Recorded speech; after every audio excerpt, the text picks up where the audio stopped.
And for more about President Xi's visit to Europe, we're now joined by our correspondent Jack Barton from Brussels. Well, Jack, President Xi Jinping has just addressed the College of Europe.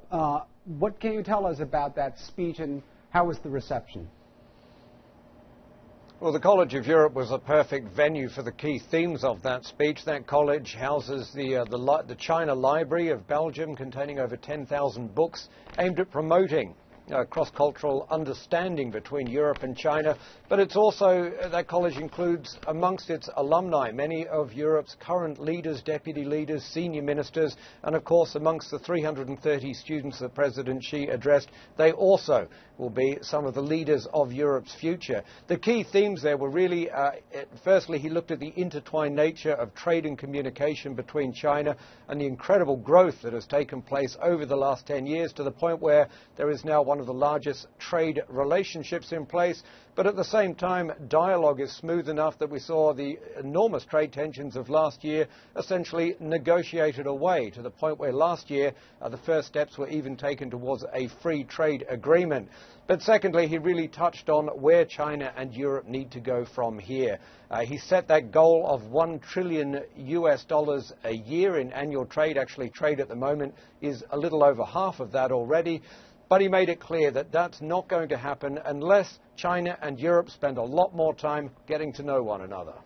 And talking about trade, there is high expectation that the price of photovoltaic products from China will probably be lowered by the EU in just a matter of hours. This is something the Chinese want to see. What can you tell us? That's right. We haven't had official confirmation on this yet, but we are hearing from the Commission that it is likely that solar cells and modules from China, or the price that Chinese exporters will be allowed to charge, will fall from 56 cents a watt down to 53 cents a watt.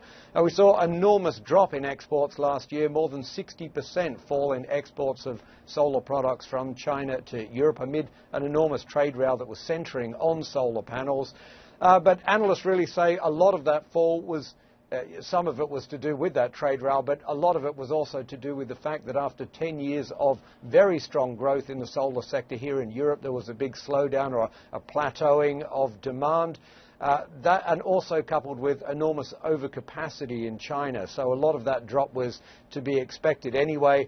And we saw Suntech, China's biggest solar, in fact the world's biggest solar firm, last year filing for bankruptcy. And the expectation in China and in Europe is that only a quarter of those Chinese solar firms that were around at the start of last year will survive by the end of this year. And a lot of that is to do with the trends in Europe and that overcapacity. So that drop in the price, it is going to help a little bit, but analysts say not a lot. The real boom or the real boost or the positive from that drop will no doubt be felt here in Europe by consumers.